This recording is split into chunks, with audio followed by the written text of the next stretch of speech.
अगर मैं आपसे कहूं कि सिर्फ 3 साधारण शब्द जब सच्ची ईमानदारी के साथ बोले जाए, किसी के दिल पर ऐसा असर छोड़ सकते हैं जो बातचीत खत्म होने के बाद भी लंबे समय तक बना रहे, तो क्या आप मानेंगे?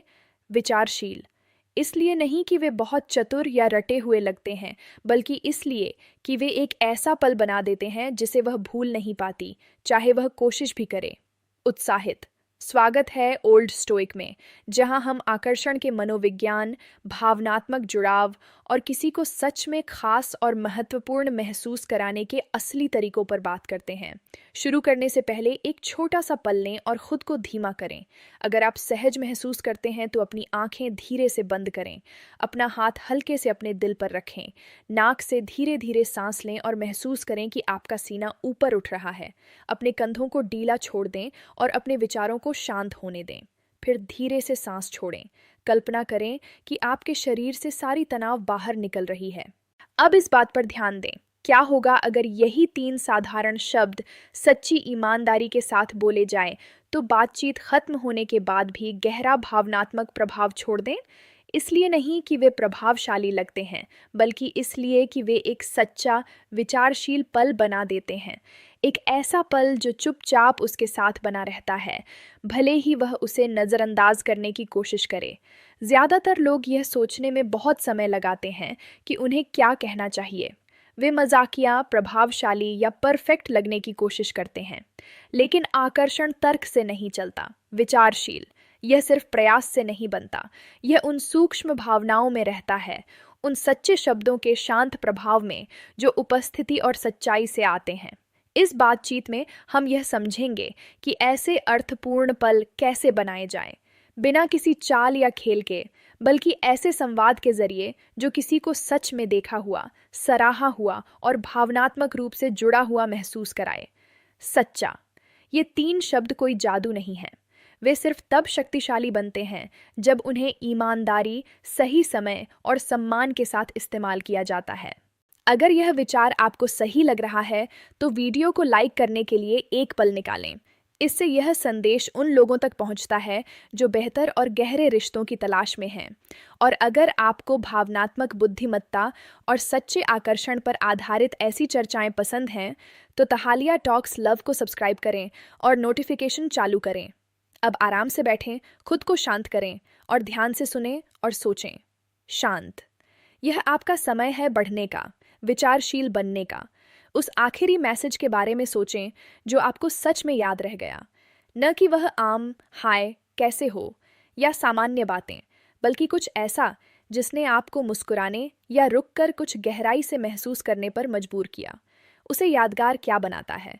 उसमें भावना थी, उसने एक तस्वीर बनाई, उसने आपको महसूस कराया कि आपको नोटिस किया गया है। रोज़मर्रा की ज़्यादातर बातचीत सुरक्षित और शालीन होती है, लेकिन जल्दी ही फीकी पड़ जाती है। तुम्हारा दिन कैसा था?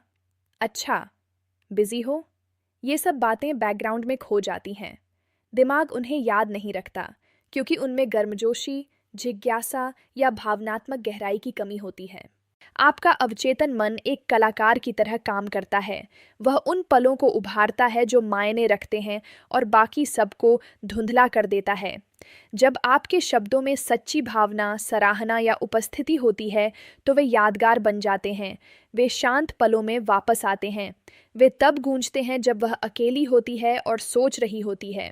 यही है भावनात्मक एंकरिंग। एक साधारण अभिवादन गायब हो जाता है, लेकिन एक ऐसा वाक्य जो भावना पैदा करे, वह बना रहता है। अब बात करते हैं पहले शब्द की। ये कोई पिकअप लाइन या ट्रिक नहीं है, यह ईमानदार अभिव्यक्ति है। पहला शब्द है मैं चाहता हूँ। यह साधारण लग सकता है, लेकिन जब इसे शांत आत्मविश्वास के साथ कहा जाता है, तो यह स्पष्टता दिखाता है। ये दिखाता है कि आप अपने इरादों के साथ सहज हैं। आप हिचकिचा नहीं रहे, न ही किसी की मंजूरी ढूंढ रहे हैं। आप बस अपनी भावना व्यक्त कर रहे हैं। उदाहरण के लिए, शायद हम कभी मिल सकते हैं अगर तुम फ्री हो। कहने के बजाय आप कह सकते हैं, मैं इस वीकेंड तुम्हें डिनर पर ले जाना चाहता हूँ। मुझे एक अच्छी जगह पता है। फ़र्क महसूस करें। एक में अनिश्चितता है, दूसरे में स्थिरता और उद्देश्य है। यह दबाव डालने के बारे में नहीं है, यह भावनात्मक परिपक्वता है। आप अपनी इच्छा को समझते हैं और उसे सम्मान के साथ व्यक्त करते हैं। दूसरा शब्द है क्योंकि। यह छोटा सा शब्द है, लेकिन यह एक साधारण वाक्य को व्यक्तिगत और अर्थपूर्ण बना देता है। मुझे तुमसे बात करना अच्छा लगता है, कहना ठीक है, लेकिन जल्दी भूल जाता है। जब आप जोड़ते हैं क्योंकि, तो यह खास बन जाता है। मुझे तुमसे बात करना अच्छा लगता है क्योंकि तुम चीज़ों को एक अलग और सोच समझकर देखने का तरीका रखती हो, जो मुझे भी अलग तरह से सोचने पर मजबूर करता है। अब यह सामान्य नहीं रहा, यह दिखाता है कि आप ध्यान दे रहे हैं। तीसरा वाक्य है मैं सराहना करता हूँ। यह पूरी टोन बदल देता है। आमतौर पर लोग बाहरी रूप की तारीफ करते हैं, जैसे तुम अच्छी लग रही हो, लेकिन सच्ची सराहना अंदर की पहचान करती है। जैसे मैं सराहना करता हूँ कि तुम लोगों के साथ कितनी सोच समझकर पेश आती हो। यह बहुत दुर्लभ और ख़ास है। यह दिखाता है कि आप सिर्फ सतह नहीं देख रहे, आप उसके व्यक्तित्व को महत्व दे रहे हैं। जब आप इन तीनों को जोड़ते हैं तो यह बहुत शक्तिशाली बन जाता है। मैं तुमसे फिर मिलना चाहता हूँ क्योंकि मैं तुम्हारी शांत ऊर्जा की सच में सराहना करता हूँ। यह हर चीज़ को हल्का और अच्छा महसूस कराती है। सच्चा। इसके पीछे एक गहरा मनोवैज्ञानिक कारण है। जब आपके शब्द सकारात्मक भावनाओं से जुड़ते हैं तो भावनात्मक गूंज पैदा होती है। वे सामान्य बातचीत से अलग होते हैं और यह दिखाते हैं कि आप सच में ध्यान दे रहे हैं। वे भावनात्मक सुरक्षा भी बनाते हैं क्योंकि उनमें कोई दबाव या ज़रूरत नहीं होती, लेकिन इन शब्दों का इस्तेमाल सोच समझकर करें। सही समय बहुत ज़रूरी है। अगर आप इन्हें हर बातचीत में इस्तेमाल करेंगे तो ये अपनी ताकत खो देंगे। इन्हें तब इस्तेमाल करें जब कोई सच्चा कनेक्शन महसूस हो, किसी अच्छी बातचीत के अंत में, या जब आप सच में कुछ खास नोटिस करें। अगर सामने वाला आपकी ऊर्जा से मेल नहीं खाता तो उसका सम्मान करें। आकर्षण सबसे अच्छा तब बढ़ता है जब वह दोनों तरफ से हो। अंत में याद रखें, मैं चाहता हूँ क्योंकि और मैं सराहना करता हूँ कोई जादू नहीं है। ये ऐसे साधन हैं जो भरोसा, भावनात्मक जुड़ाव और सच्चा संबंध बनाते हैं।